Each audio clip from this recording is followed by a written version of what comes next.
Welcome to the Queen Divas, Queens of Fitness podcast. Join your hosts, three-time WBFF world champions and WBFF royalty, Alicia Gowans and Stephanie Ayala McHugh, as we explore all things female health, training, competing, mindset, and living the fitness life every day.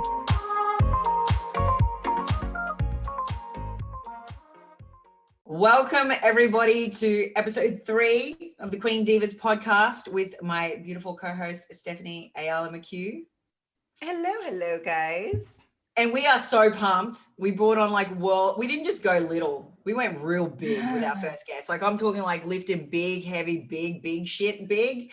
And this awesome lady, I absolutely love her, actually. I've spent some time with her overseas, and she's a good friend of Stephen Carey's, but she's legit like world's strongest woman. So like, I won't be like, can I correct you real quick? I might upset this chick. She might like punch me through the screen and shit. No, but I love everything about Stacy, and I'm sure all of you are gonna love her too. So Stacy Burr, head coach of Team BBS Training. She is a 4-time all-time world record holder. In 2019, oh my God, let me give you some context for why I say she's big. She hit a 1,435 pound total.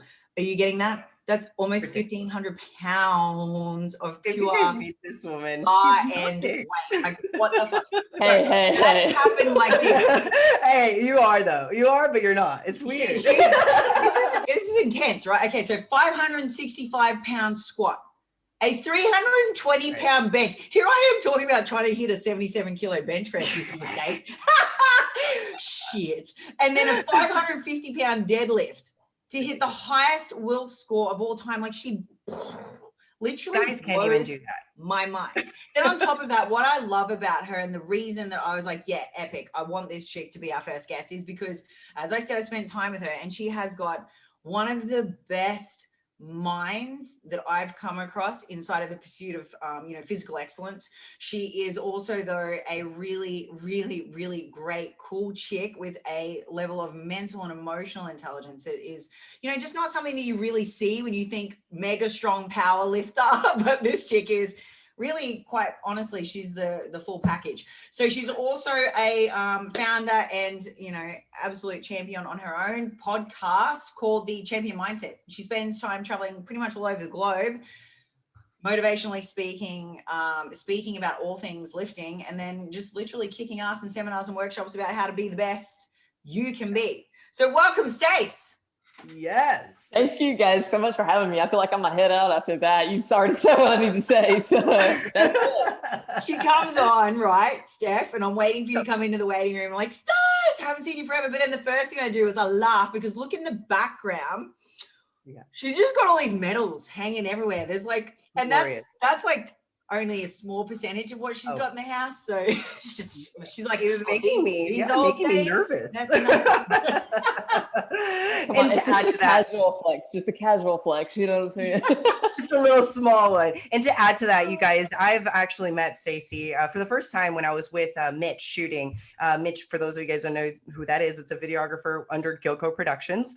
And he introduced me to Stacy, and I will say I've never had a hype person like Stace ever through a session like she put me through. She was the best, and I mean it, motivator, hype person. I mean, given she is the 4-time strongest woman in the world, so I can only imagine what she tells herself when she's lifting that weight.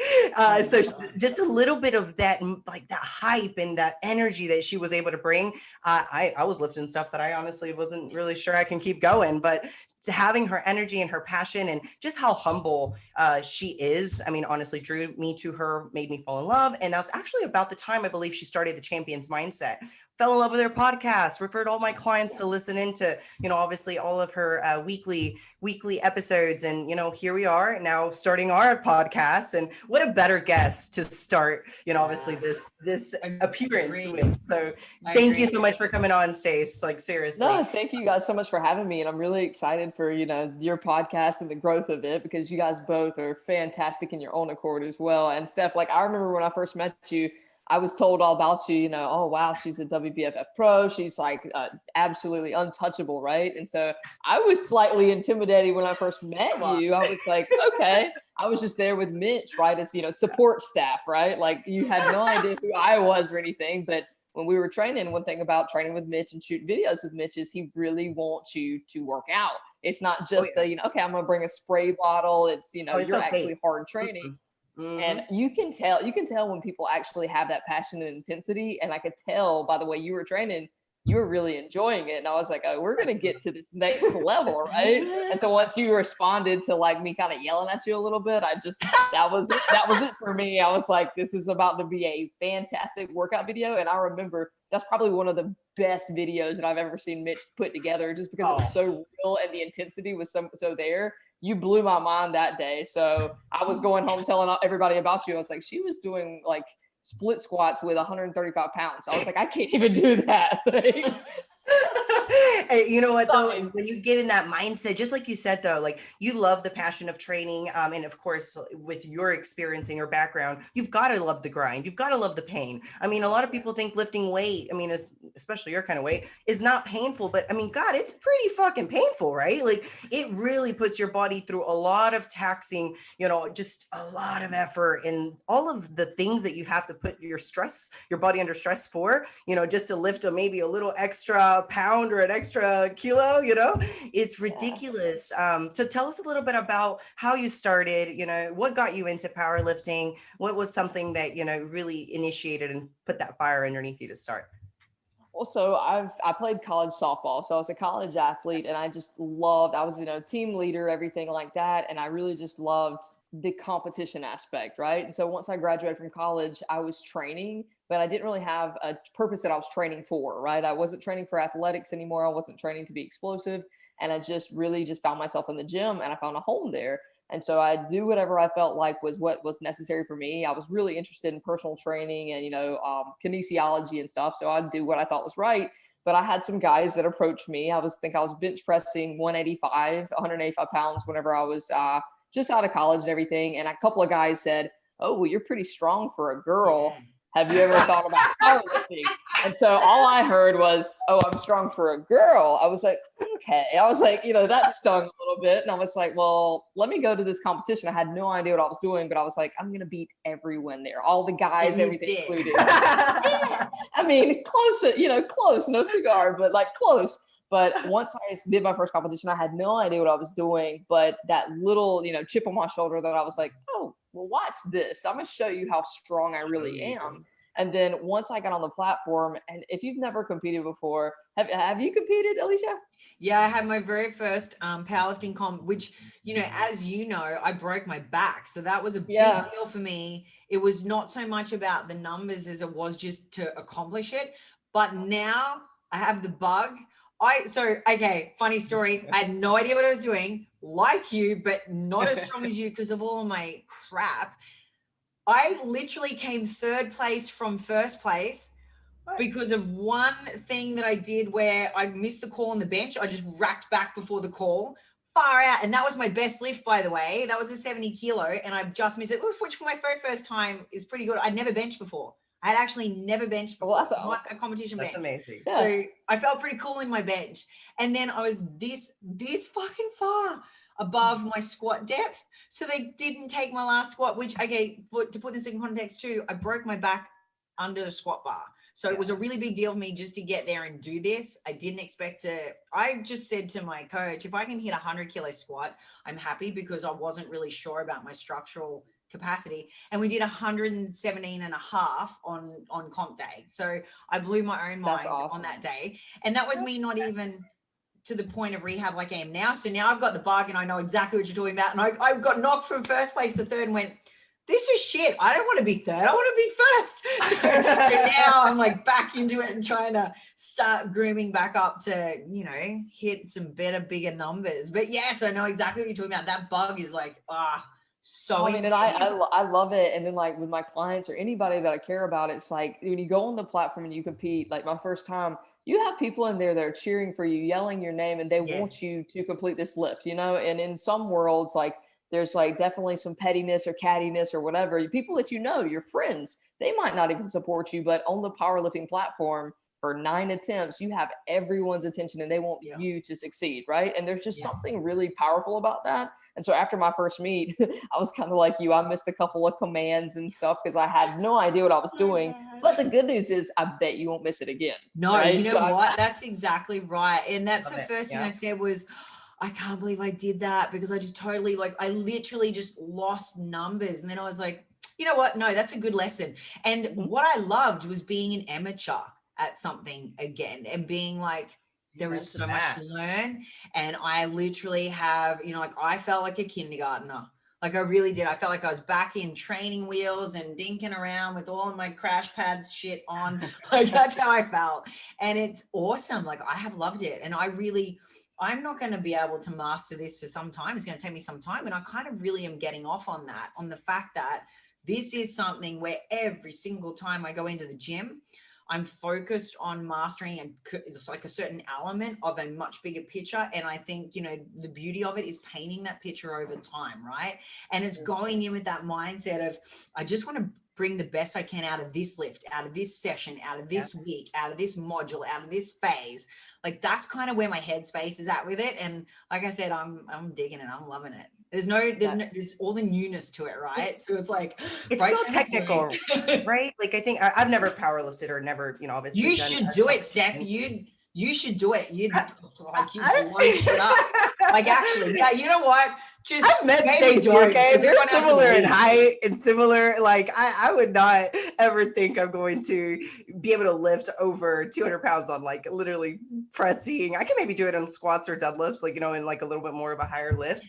But, you know, I think that this is a struggle when it comes down from a physique standpoint, right? Like, when you don't want to put your body under a different type of programming for the time being. And I think that could be a good thing, a good listen for those that are listening, whether if you're a power lifter or a competitor, right? Physique competitor, you can do both, but you do have a different program protocol for each. Yeah, so each require different foods. So I think that is what kind of puts me off. Just not that I don't want to dabble into it. Maybe after done with, like, maybe stage, maybe I could you definitely should, because you definitely have a natural capacity to be really good at it. Don't you agree, Stace? Like, I think she could own it. 100% agree. Whenever you get another crown or whatever your cap is, that you're done with it, you let me know, because you have, like, the willingness to learn, just like you, Alicia. Like, it's the willingness to learn. And, like, if you have passion with anything, you're going to excel at it. And, like, with you, there's so much to learn. And when that excites you, that's whenever you get better. Whenever you're constantly focused on, because powerlifting and strength sports, when you think about it, everybody wants the PRs and they want them tomorrow or they want them yesterday, right? My first squat in my first competition was 255 pounds. My last squat at my last competition was 565 pounds. Weight in between. So there was 10-pound PRs. But it takes time. It takes time. We always want the results immediately, but once you fall in love with the process and, like, just getting better every single day, or, like, mastering that skill, or not even mastering it yet, but just on the way, and that you start to, you know, really enjoy the process, that's when it works the best for you. So I can't wait to see what you do. And Steph, if you ever want to walk into this world, please, I would be more than happy to be your hype man any day. Oh, if you're there, there's no way I would ever be able to do a competition without you. So, I mean, like, I can almost relate to your clients, how they feel when they're training with you, honestly. Yeah. Anybody that ever wants, like, to come. Okay, so Texas, I'm sorry, she just moved to Texas, so I'm super excited. Like, I'm even stuttering because I want to come down to Austin to come visit her just to do a session, okay? Like, the energy and vibe, guys, make sure you follow her because it's ridiculous. Like, the energy she puts out there. Sorry. I'm very much more looking forward to training with you and maybe start dabbling into that, like I said, after my competing stage. I think that would be fun for me. I do like strength performance goals. I think that's one of the best things to do in my building phase. Of course, like I said, maybe nutritionally, I'm not adequately maybe supporting the recovery side, or maybe, you know, trying for the strength portion, but I do like the challenge. So anybody out there that's trying to just do a gym, you know, just for competing or just for health, or if you're trying to do a strength-based, more powerlifting, as long as you're eating enough, guys, this is one of the biggest portions a lot of people miss in general, is their nutrition, making sure you eat properly, get good carbohydrates in, good protein. Protein is a priority here, but make sure you get your fibers, good fats. And I think that it's mainly also just your discipline and your everyday commitment to just bettering yourself. I think that process.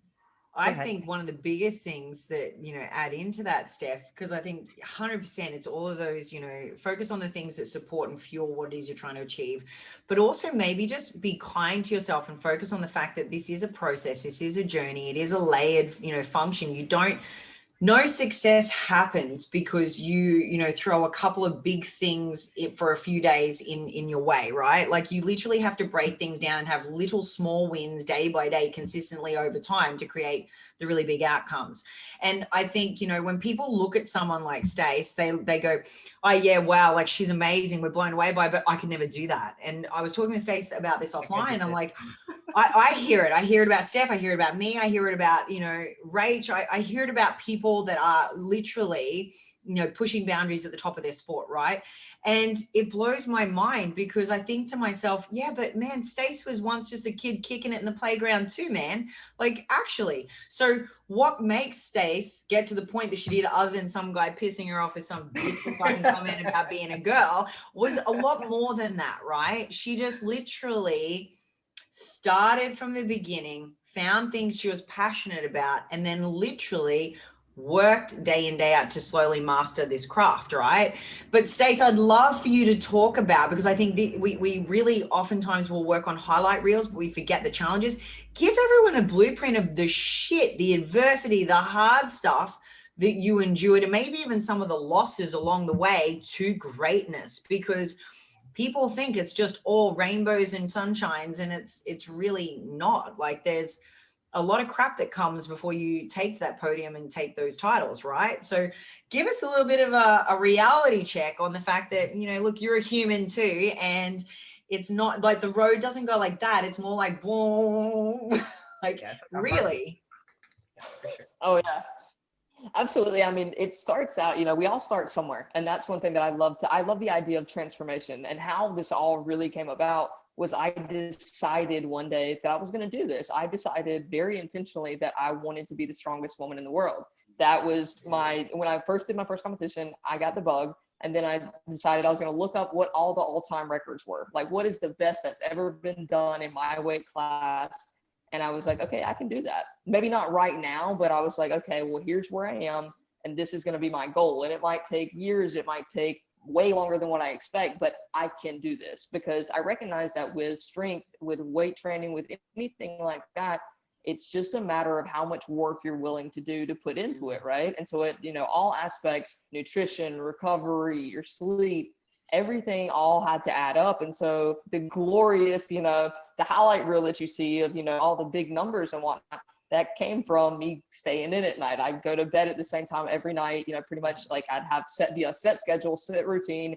If I had friends and stuff that I lost along the way, because friends want to go do, go out or drink or party, but my goals were a little bit different than that, right? So it took me, I think, 5 years competing to really achieve my ultimate goal. And that's 5 years. And people say, oh, that's not a very long time. And it's not. But when you look at it as 5 years, 365, every single day, my day matched up with what my goal was. Every decision I made, the food I was eating, on when I was going to bed, if I was hanging out with people or whatever it was, I made sure that was going to take me closer to my ultimate goal. And so it was an extreme level of focus. So I lost a lot of friends along the way, right? I lost the support of my family, because when you have a goal that's really big and it can be overwhelming to some people, they don't really understand the capacity or what it's going to take, right? Because, oh, you're just lifting weights, right? But it's way bigger than lifting weights. It's about setting out and like having a plan and a goal and sticking to it. And then you actually stick to it, because I think nowadays a lot of people, they'll set a goal, and then when it gets hard, right? Whenever, oh, I don't want to eat this food anymore. Oh, I don't want to lose weight. Body hurts, right? Because like you guys said, I'm not the biggest. I competed at 148 pounds. So when I was lifting weights, my body felt it, right? Like I felt everything that I did. And so my recovery had to be on point.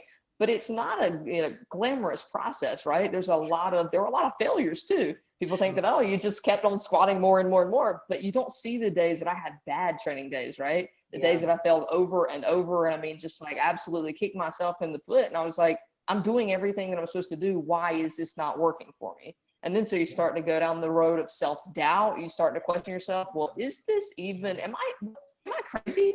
And the answer sometimes is yes, but you just have to trust yourself and what you're actually, do you believe in what you're doing? I mean, it's true. It's like, if you believe in what you're doing and you're willing to sacrifice whatever that means to reach your goal, then it's there for you. And I think people forget that, because when things do get hard or challenging, we just want to abort mission and we want to do something that's easier. We want that instant gratification where we can just say, okay, well, Uber Eats, just deliver this food to my house right now. I don't even want to leave the house for it, right? So lifting 500 pounds whenever you don't feel the best or you're not motivated, that's a little bit challenging, isn't it? So I think, for me, just doing these things, the biggest thing that helped me through all of this was just my discipline, right? And so I set the goal a long, long time ago, and then I continued to work towards it. I failed over and over. I mean, I wanted my last meet for me to set the highest wilks record. I wanted it to be probably 2 meets before when I actually hit it, right? But I didn't get the deadlift that I needed to seal the biggest total. And so I had to go back to the drawing board and do it again, right? And so every single time that you fail, this is an important kind of note here. Every time that you fail, it's not final. It's part of the process, right? And if you're not there yet or not strong enough yet, you will be. And just like you, Steph, you say, oh, I could never lift over 200 pounds on a bench press. If you wanted to, you could. You could. It's there for you, right? That I can't. Maybe you're just not there yet. No, you're 100% right. Everything you said. And you know what? I came in with that I can't mentality. So shame on me. Honestly, I even said, like, I can't do this. Like, there's no way. I've seen her in person. But how many people think that of like you and I, Allie, right? Like when they say I have to go against them, like there's no way I'm going to go up against Alicia. I can't beat her. So I think that same notion, I easily just put myself in, and I'm going to make sure now, because I said that, it's going to be a goal post-comp. Okay. So post-comp, focus more on strength. It's but it's the coolest thing when you can go, it's such a big stretch for me. So like for me, like I don't work in pounds, I work in kilos. But for me, like I want to eventually one day be able to bench 100 kilos. So what's that? So that's what I was referring to in pounds, Allie. So I was saying like I wouldn't be able to do 100 kilos. Is it? It's like it's over 200 pounds. It's 2.2 pounds, I think. So it's like 220, right? Is that right? Yeah. So yeah, you're right. 100 kilos would be about 220-ish. So I want to be able to do that, but it's huge. Okay. So I did 70. I did 70 last year for 1 rep, and that was not even actually at max testing yet, but I wanted to hit 77 like pretty soon. Like in my next block of training, I want to be able to get up to 77. But I don't think I'll make it for a little bit. Like I think I'm probably going to be, as long as my back holds up well, I'll probably be a couple. I don't know, maybe. What do you reckon, Stacey? Will it take me 2 years to get to that? Or maybe not that long. It depends. Everything depends, right? It might not. It might. I remember it took me a year to put a pound on my bench press, right? I went from a 319 pound bench press to a 320 pound bench press. Yeah, I mean, I never missed a training session. I never missed a training session ever. And so like it took that long for me to get a pound, but I think you have a lot of potential in there. And so it may not take that long at all. You would have been at like best technique execution though, right? Whereas at the moment, my form and my technique is still a work in progress, like big time. Like I'm nowhere near executing perfect lift yet, like nowhere near it. I mean, every time I feel like I'm getting better, which is great. But I mean, it's all in your structure and your setup, Steph. Like if you got a really good lockout in a bench, you'd be amazed what you can actually press, like, and it feels way lighter than what you think it's going to. Question, is it the same thing as like resistance training where you shouldn't go up in weight until you have that technique down, right? Like you should obviously have your correct technique down before you start trying to PR all your it's like for me, I know that if I'm not locked in strong technique and it doesn't even feel like it's a strong setup, I just know immediately that I'm not going to execute anywhere near the numbers that I would have liked. And there's a whole bunch of things that go into it. Like Stacey will talk about this too.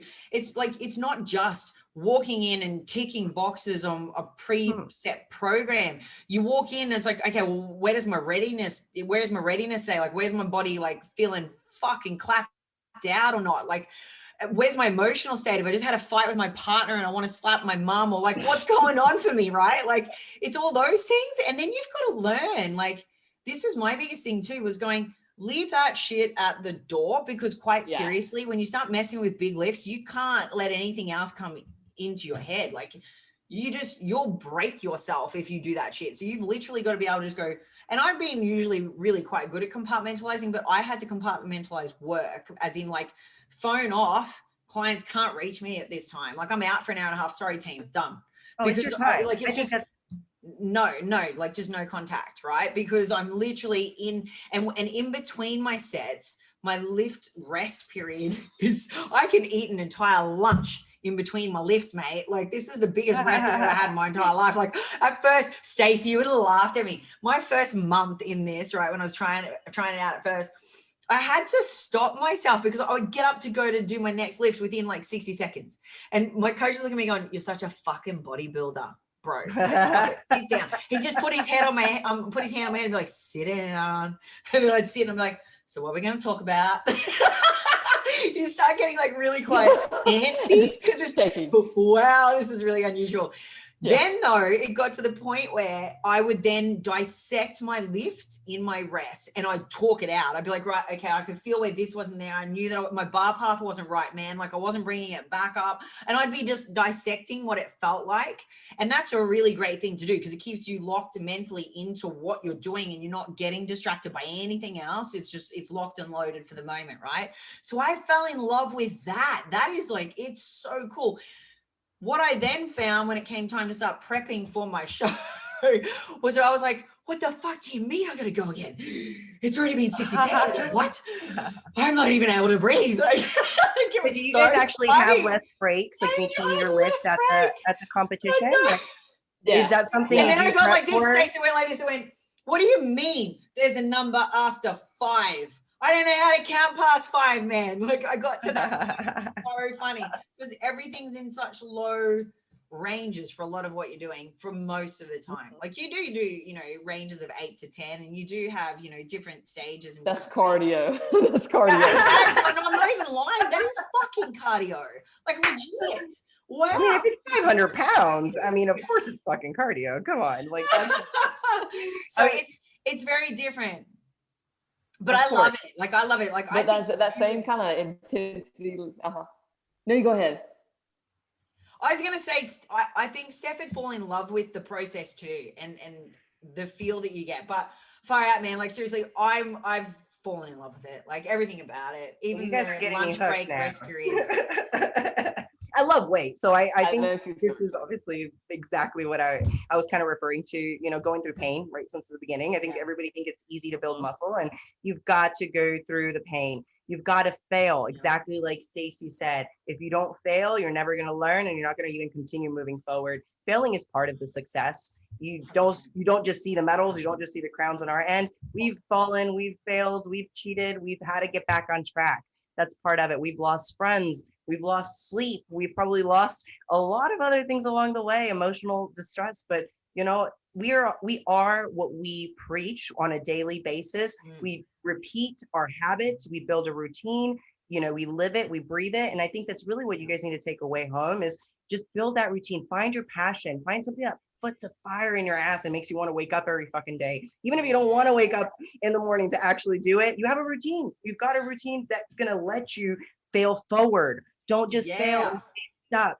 Fail forward and make sure that you find that passion that may drive you one day. The next day, routine drives you, but guess what? You continue doing it. I think that what she said and what rings. Yeah. No, did you want to say? Yeah. Do you want to give Steph and I a quick rundown on what an average day looks like for you? When Steph's talking about these routines, like, I mean, her and I already are thinking about what it looks like for us, because we both have those, right? But for a lot of our listeners, they might not have yet those really well-established routines, or they might not even understand what a champion at your level in your sport looks like, what a routine or an effective routine would look like. I know you go to bed early and you don't drink alcohol. Two big things straight up. But maybe give everyone a bit of a blueprint on what time are you waking, how do you start your day, what's your how do you habit stack your morning, and then how do you maybe look at your night? Because I know sleep's a big thing for you. So, and obviously why when you're pushing like 5 billion tons. Wow.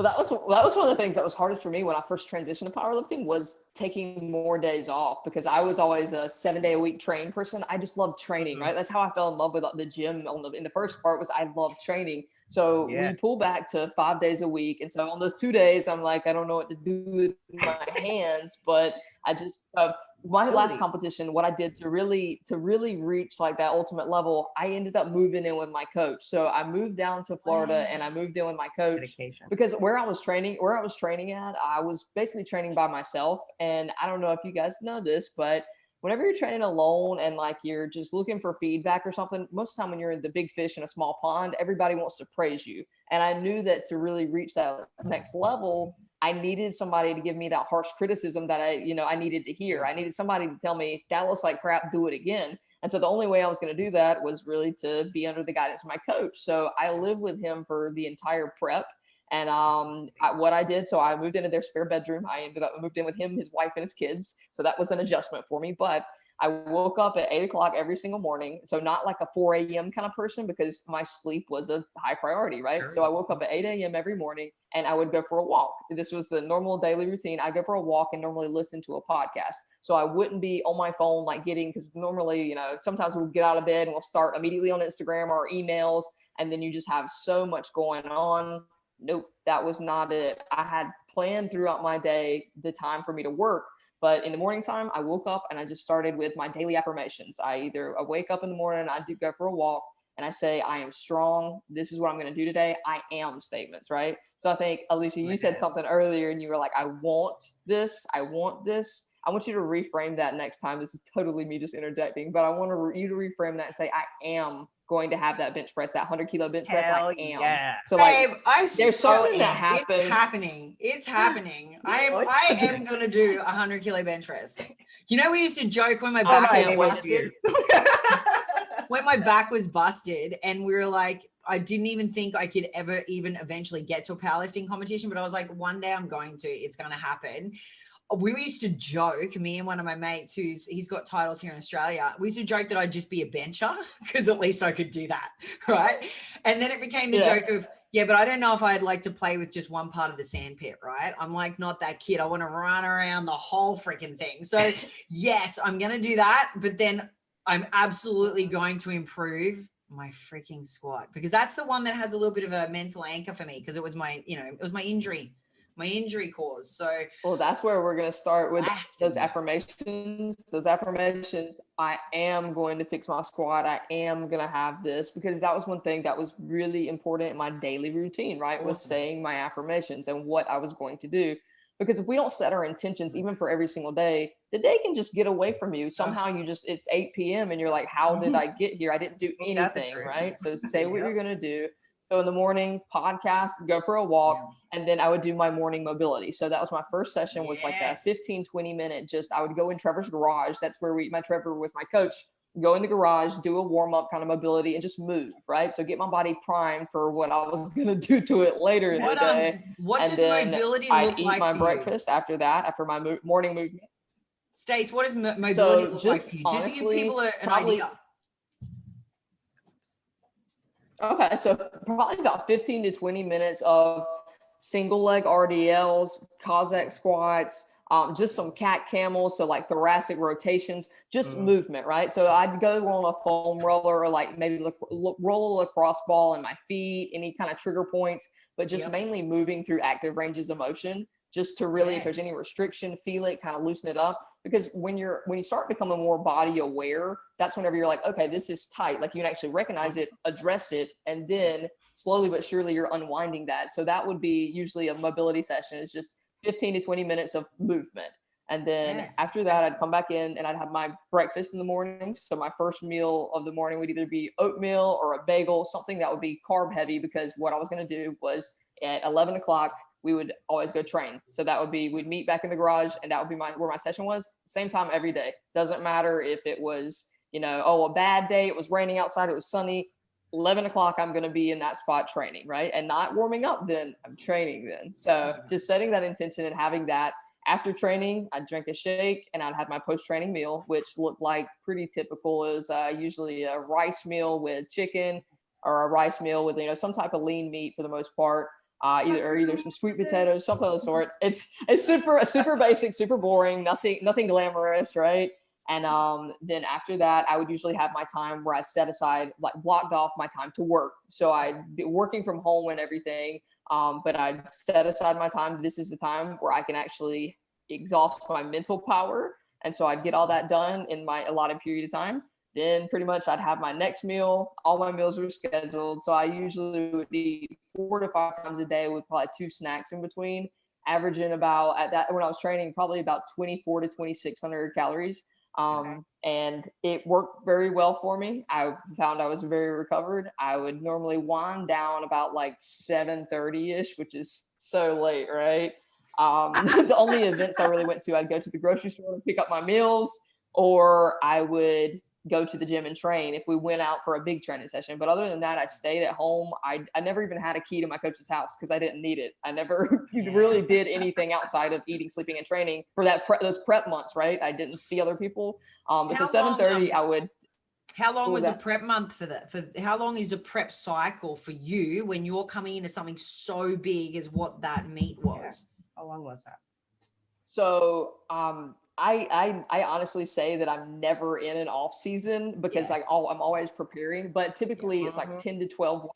So I was with Trevor for about 10 weeks at his house. So then that time, this was my routine, my schedule. And so 7:30 we'd wind down and I would do my second mobility session of the day. So just kind of like a cool down after I've already done my work. So I'd do 2 sessions of those a day, and it's just short, but I would make sure I'd make sure I get it done before I'd go to bed. That was something I had to check off the list. So I'd move, I'd kind of wind down, and I'd usually have a shake before I went to bed, like a slow digesting protein, and then I would get in bed and I would go to sleep. And there would be some days, like on harder training days, that people don't understand this, but man, I would plan a nap, right? Like after training, I would eat and plan a nap. But that was really what my life looked like for those 12 weeks, was eating, sleeping, training, and adhering to those routines every single day, because I started off my day the same way. I ended my day the same way. And there was very little variance in that. And pretty much like what you talked about earlier too, is like limiting your distractions. I did that in my normal life, but then also when I was training, my phone was hooked up to the music, but then it was face down somewhere else because I'm focused on my training and that's my number one top priority. So just being so undistracted, I'd say that was one of the highlights and keys to my success, was making sure I was in the position I needed to be to succeed. And this is why I wanted to have you run through that, because I think that people think that success like yours comes easy, or it's just gifted to you genetically, right? And I think there's a really powerful take home for people, even in our sport, that really want a title, but they don't understand that you've just talked about something that reflects very similar to what Stephanie and I do. And sometimes it's from 16 weeks out, right? And it's literally like that. You can't be toying with the concept of socializing with friends in certain environments, because it's just, well, look, you could if you want to, but it's just how much do you want it or not, right? So I'm totally in agreement that the continuity and consistency of your rituals is absolutely the most imperative thing, but it's also just completely dedicating with laser focus, nothing but what your end objective is, time to that, it's just all your time to that. So I love that that's what it looks like for you. I love that people are hearing just how, oh my God, entrenched in it you were, because don't think anyone would have expected you to say, I literally locked myself inside my coach's house for 10 weeks, people. But that's essentially it. And I love that you did that. I also really love, and I hope everyone that's listening, I know, right? It's awesome. I hope everyone that's listening to this understands that mobility, and I know, I've talked about it on my respective pages and platforms so many times, is so imperative. And if you're going to go do crazy physical feats like Stace, then it's even more so, right? So the people that say to me, oh man, just triggering for 5 minutes before a session is too much, or I don't even really want to prime, what are you even doing? Because if there's a woman doing 20 minutes of this stuff, right? 2 times a day. Religiously, 2 times a day. Yeah. Does that say something to you? Exactly. And that's actually one of the things I was going to ask, Stace. Like, so clearly it's one of the biggest priorities, right? Like mobility, your range of motion, making sure your joints are feeling good, mobile, and your muscles are obviously lengthened and stretched out, not feeling knotted up. on a scale of 1 to 10, where would you put actually training, right, lifting versus that mobility? Because I think a lot of people put that on the back burner, and like you said, just don't want to do it. I say honestly, it's just as important. I hate to say that it's like the same level of importance, but it is. Because the biggest thing is probably I would go backtrack and say if I could look back and do anything different, I would pay more attention to my movement patterns, and making sure I was doing what I needed to do as far as, prehab and rehab. Because whenever you start to be in pain, power lifters think that you have to be in pain, right? Oh, to lift these kind of weights, your body has to hurt. And that was kind of like the badge of honor I took. It's like, oh yeah, I can train and I don't feel good. But think about what that does to you mentally. If you're training and you're in pain, you're not going to have as good of an output. So if you're able to manage that pain and kind of, mitigate some of that stress, you're going to perform better. So although you think, oh, well, this is just a waste of time, I don't really want to do this, it's going to improve your in-game result, especially if you do it continuously. And I've had clients say, oh, I've been doing my mobility work for 2 weeks and I haven't seen any difference. Well, let me just be honest here.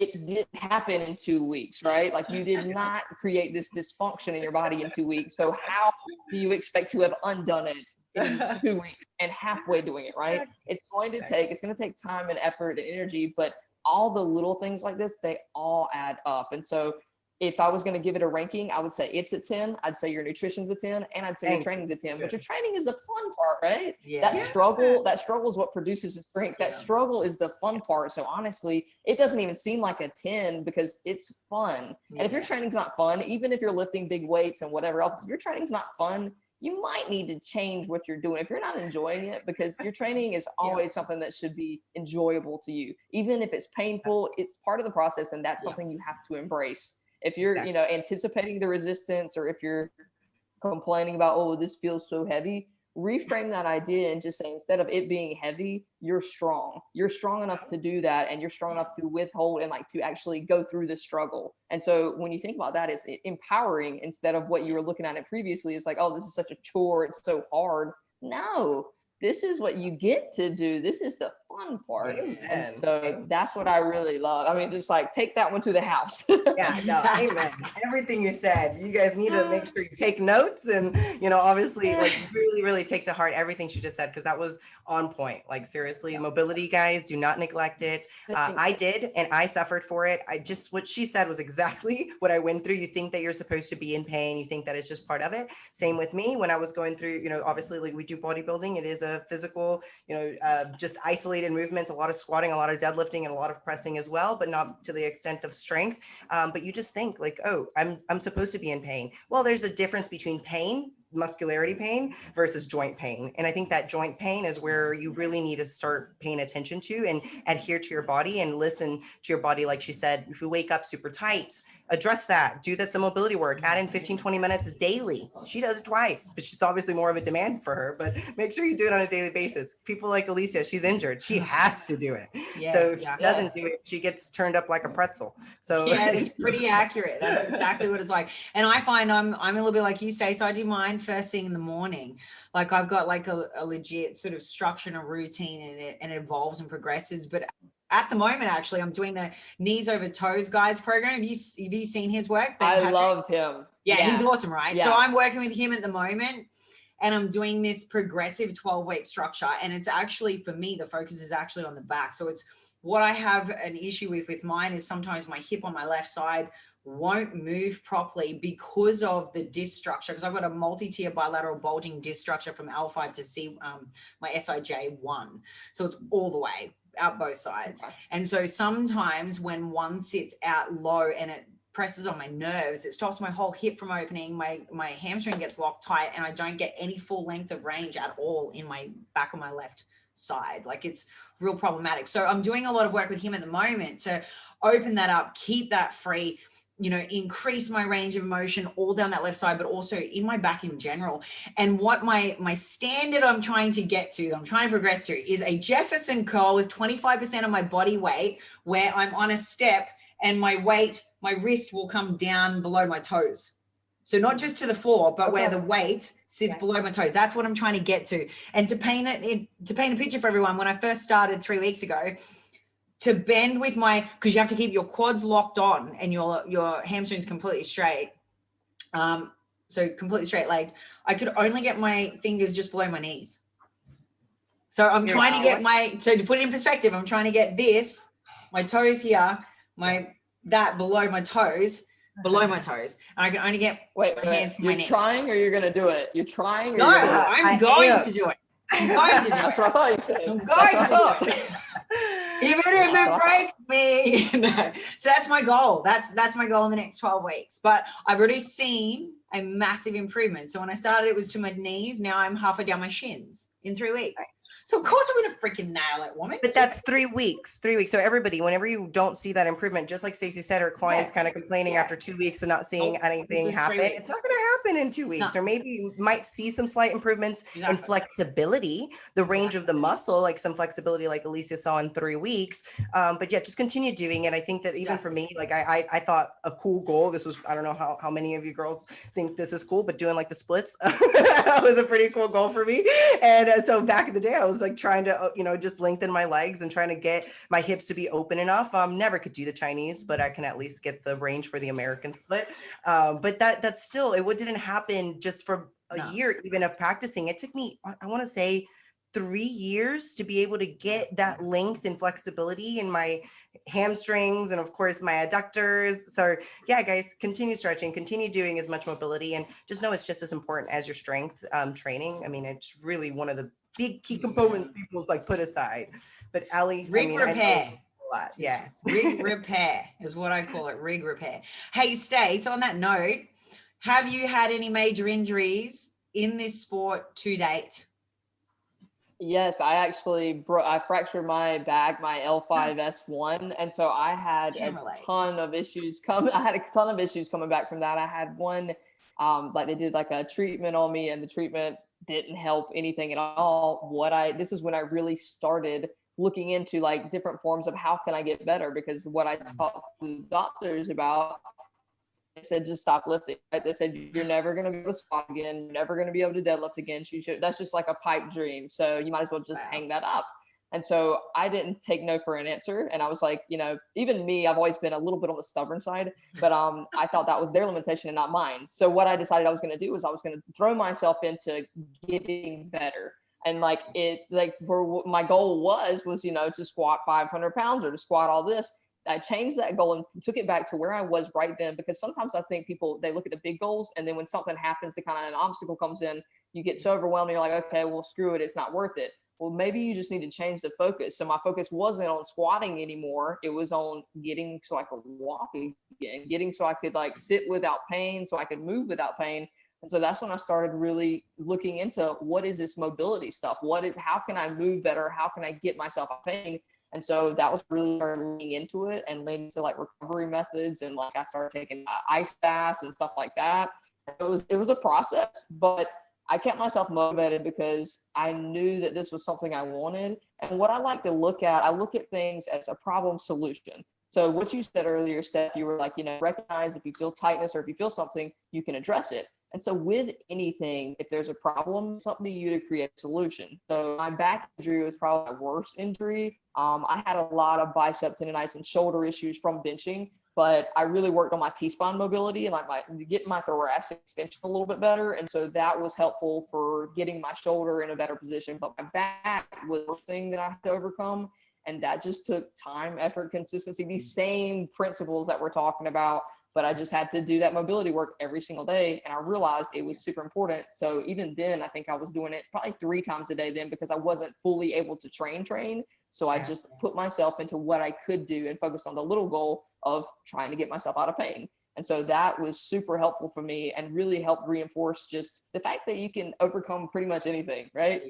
And it doesn't matter what other people's limitations or what other people say. If you want to do something, all you have to do is find a way. It's a problem and you can create the solution. Sometimes you just have to be creative with it.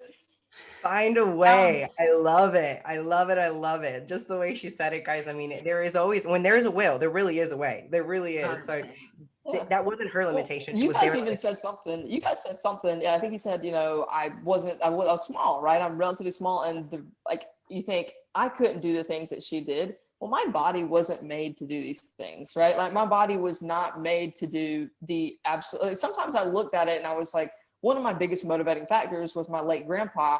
He told me that I was the strongest woman in the world. And that was just like a him and I kind of thing. But he never had any idea that I would make that with it, right? He had no idea that I was going to lift 565 pounds. He had no idea. But just that little seed to me, it made me realize that it was possible, right?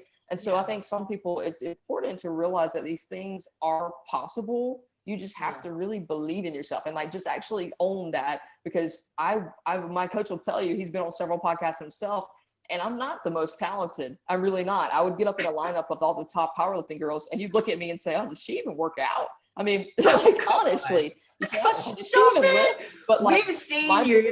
There's no question. There's no question. There's no question. We've seen you. You got like, woo. I do Zumba sometimes on the weekends. All right, I do Zumba. But I would ask you to flex. I'd ask you to flex, Stace, but there's not enough room in the screenshot. You push me and Steph out of the frame. But so the reason why I succeeded wasn't natural gifted talent, right? Like I just worked very hard, and that's the thing. Trevor said that's the reason why I was so successful, is because I believed in myself enough and my end game goal, and I was willing to work for it. There are girls out there that are so much more talented than me, so much more skilled than me. I mean, absolute, technique assassins, right? And I just had a ton of willpower and just dedication and belief. And so that's one of those things to say, oh, well, I'm just not talented, or I'm not naturally gifted. Oh, it probably just came easy for her. This was probably the hardest thing that I've ever done, just the collective having to, just go through all this. And it's possible for anybody out there, no matter what the task or the feat is, whatever your goal is, if you want it, like we said, if you want it bad enough, you'll find a way to improvise one. And so it's out there for everybody. Heck, one of the biggest takeaway homes that you just said was believing in yourself. And even if you don't believe in yourself to the extent of thinking you're going to be the champion in your next show or the next meet or within the next year, just believing in yourself that that's what you want and that's really truly what you're going to set yourself out to do, then do it. Don't literally doubt that you cannot do it. Exactly. You have, and this was something that I will say I'm guilty of doing, is saying I wasn't going to be a world champion. And I always had Carrie in my ear saying, you're going to be a world champion. And I didn't believe it. And it wasn't until I truly believed it myself, when I truly started taking that in, I'm like, man, I actually think I can do this. But again, it didn't happen in a year, didn't happen in 2. So you just have to continue believing in yourself, set up your routine, know that you have good habits, something that fires passion in you, and you go out and literally fight for that every single day and believe that it's for you. I really think that thanks, Stacy, for saying that, because that's actually 100% what I believe any champion's mindset has. You believe in yourself. It's about that confidence. Like that's where it comes from. People say, oh, well, Stacy, I don't have nearly the confidence you do. Well, check this out. Confidence is a skill just like anything else, and you can train it, right? So how do you reinforce confidence? By discipline, through your habits. Every single day, this is what I do. Every single day, I make my bed every single morning. Why? Because that's what I do. On the days you don't feel good and you still go into the gym and you do this, is because that's what I do, because that's what champions do. They believe in themselves. And so how do you create confidence? Through consistency, through in your habits. When you start to self-doubt, whenever you start to question yourself, like, can I really do this? Am I actually like making the right choices? And then you look at, what you're doing and you're like, yeah, it looks like I am. It looks like I am. So I'm working towards that, whether I'm as close as I want to be yet. I'm steadily getting 1% better every single day, and slowly but surely you're gonna get there. That's the thing with me, is I always knew I was going to do these things. I didn't know when, but it's like, if you believe in yourself enough that this is for you and this is worth, like you said, fighting for, if you believe in it, then just keep going after it until you get what you want. And if you don't get what you want, just keep going. Keep going. Get knocked down, come back up, fight again, keep fighting. I love it. I think that's I'm thinking about that workout video that Mitch shot with you. That's what I'm thinking about.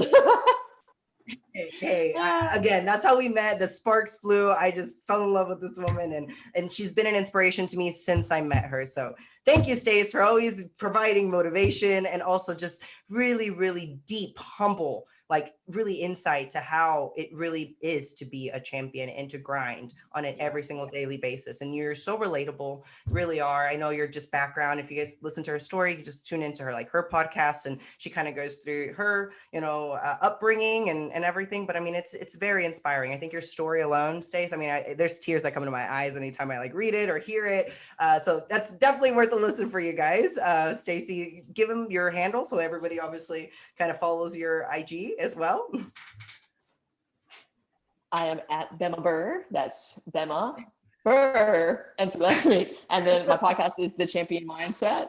And you guys can check that out. Follow me, listen on Spotify, iTunes, or wherever you get your podcast. But I appreciate you guys, and thank you so much for having me on. I really enjoyed this conversation because being able to talk to two champions along with me, it's a great vibe because energy attracts energy, right? So you can always, I've only met you like over in the Bahamas, and then we've hung out a couple times, right? But it's like one of those things where you can just recognize that good energy. And so I'm just so appreciative, and thank you guys for having me on. And I cannot wait to see you bench 100 kilos. Yes. I can't wait to get you in powerlifting anyway. Whatever goals you set, we're gonna smash them. So gotta do a training session with Stace, we're so appreciative of having you on. It's been a great episode. And to end this one, we're going to round out with something a little bit different because we usually start with this and I missed it today. So we're going to end with it. Steph and I start with what was our highlight of the week. It could be something crazy. It could be something challenging. It could be whatever, but your highlight of the week or something big that's happened. What are you grateful for this last week? And what are you working on improving, or what's your focus for the following week?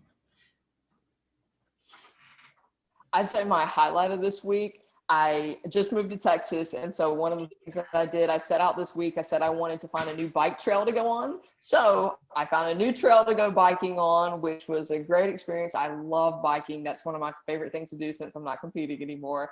Get my cardio in outside of my 8 reps. But, and I also started working at a gym. It's called Liberation Barbell Club in Austin, Texas. Yeah. And I just started doing one-on-ones again because I loved it, right? And so I've been removed from like the one-on-one personal training scene for a while, but I'm so very grateful for the people that I get the chance to work with, the people that I get to, give my energy to every day. And I forgot kind of, with the, COVID and everything else, I forgot just how rewarding it was to watch somebody get up under a bar and do a weight that they've never done before. And just that absolute elation from that, I get so much absolute joy from that. So I'm incredibly grateful for just being able to personal train, being in a new environment, and just feeling so welcome and right at home. So that's my highlight. And then that's the thing I'm grateful for. And what I'm working on now, I'm just working on being better every single day, and just whatever capacity that is, right? I'm not really interested in lifting more weight. I'm really interested in being able to make an impact and to share my story with people. And so I can let others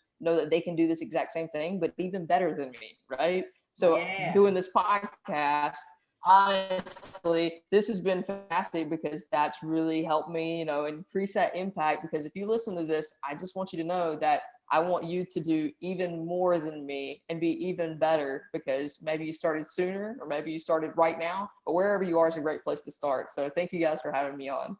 Absolute pleasure. Thanks for coming. Thank you so much, Stace. Woohoo! Thank you, team. Great podcast. Hey, thank you. Hey, Stace, awesome having you, babe. Thank you so much. And Allie, it's so good to see you. Oh no, yeah. If you guys ever need any kind of filler content, just let me know. I can talk for hours. Well, I'm sure we'll probably get a request to have you back.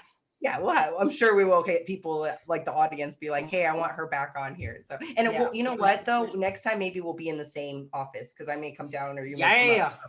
Yeah. That'd be cool. Just let me know, and I can bring my stuff up to you or whatever, and we can do a session in person or whatever else. You just let me know. You hit me up. Yeah, we're gonna have a session. That's for sure. That's for sure. We're gonna trade. We're gonna do that. We're gonna make it happen. All right, guys. Y'all have a good. Well, you have a good night, Stace. You have a good day. Thank you. You too. Good to see you, Stace. Right. See you guys later. Bye. Thanks for tuning in to another episode of the Queen Divas, Queens of Fitness podcast. Make sure you follow us on Instagram at Queen Divas Pod, on Twitter at Queen Divas 4, and follow our hosts on Instagram, Alicia at Alicia Gowans _WBFF Pro, and Steph at Stephanie Ayala 7. See you all next week.